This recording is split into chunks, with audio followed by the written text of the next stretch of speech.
ലോകത്തിലെ ഏറ്റവും നല്ല സ്ത്രീകൾ അൻസാരിയത്തായ സ്ത്രീകളാ. ലോകത്തിലെ ഏറ്റവും നല്ല സ്ത്രീകളും മദീനയിലെ സ്ത്രീകളാണെന്ന് അല്ലാഹുവിന്റെ റസൂൽ നബി മുഹമ്മദ് മുസ്തഫ സല്ലല്ലാഹു അലൈഹി വസല്ലമ മദീനയിലെ സ്ത്രീകൾ ഏറ്റവും നല്ല സ്ത്രീകളായതിന്റെ പേരില, അവരുടെ പ്രതിശീർഷ വരുമാനത്തിന്റെ പേരിലല്ല, അവരുടെ ഇൻസ്റ്റയുടെ ഫോളോവേഴ്സിന്റെ ആധിക്യത്തിലല്ല, 10 മില്യൺ വ്യൂവേഴ്സ് ഉണ്ടായിട്ടല്ല. എന്റെ പ്രിയപ്പെട്ട പെങ്ങളെ, ആ സ്ത്രീകളെ ഏറ്റവും നല്ല സ്ത്രീകളായത് എങ്ങനെന്നറിയോ? അല്ലാഹുവിന്റെ വിശുദ്ധമായ ഖുർആനിൽ ആയത്തിറങ്ങി, വകുല്ലിൽ മുഅ്മിനാതി യഖൂന മിൻ അബ്സാരിഹിന്ന വയഹ്ഫളന ഫുറൂജഹുന്ന വലാ യുബ്ദീന സീനതഹുന്ന.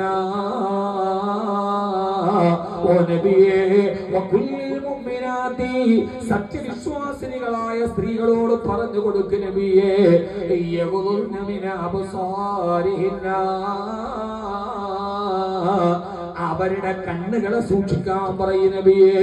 ഹിജാബിന്റെ ആയത്തിറങ്ങിയപ്പോ, തലയും മുഖവും മറക്കണമെന്ന ആയത്തിറങ്ങിയപ്പോ, ആ സമയത്ത് അല്ലാഹുവിന്റെ റസൂലിന്റെ മുമ്പിൽ പോയിട്ട് അവരാരും ചോദിച്ചില്ല, നബിയേ ഈ ആയത്ത് മൻസൂഖാണോ, ഈ ഹദീസ് ലൈഫാണോ, ഇതിന്റെ സനദുകളുണ്ടോ, ഇത് മുത്തസിലാണോ, ഇത് മുഖസിലാണോ? ഇസ്ലാമിന്റെ കർക്കശമായ വിധി വന്നപ്പോ ഹബീബായ നബി തങ്ങൾ മദീനത്തെ പള്ളിയിലെ സഹാബത്തിനോട് ഓതിക്കൊടുത്തു, സഹാബാ നിങ്ങളുടെ സത്യവിശ്വാസിനികളായ സ്ത്രീകളോട് പറയണേ, അവരുടെ കണ്ണുകളെ താഴ്ത്താൻ പറയണേ.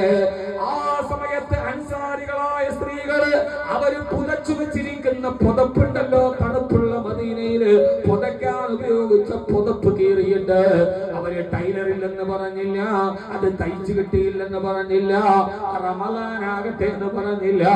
ഖുർആനിലൊരായത്തിന്റെ നിയമം ഇറങ്ങിയപ്പോ അവര് പുതച്ച് മദീനത്തെ കൊടുമ്പിരി കൊള്ളുന്ന തണുപ്പത്ത് പുതച്ചു വെച്ചിരിക്കുന്ന പുതപ്പ് വലിച്ചു കീറിയിട്ട് അവരുടെ മുഖം ഇങ്ങനെ മറച്ചു കിട്ടിയിട്ട് അല്ലാഹുവിന്റെ റസൂലിനോട് പറഞ്ഞു, യാ റസൂലല്ലാഹ്, ഞങ്ങളിതാ ഹിജാബ് അണിഞ്ഞു നബിയേ.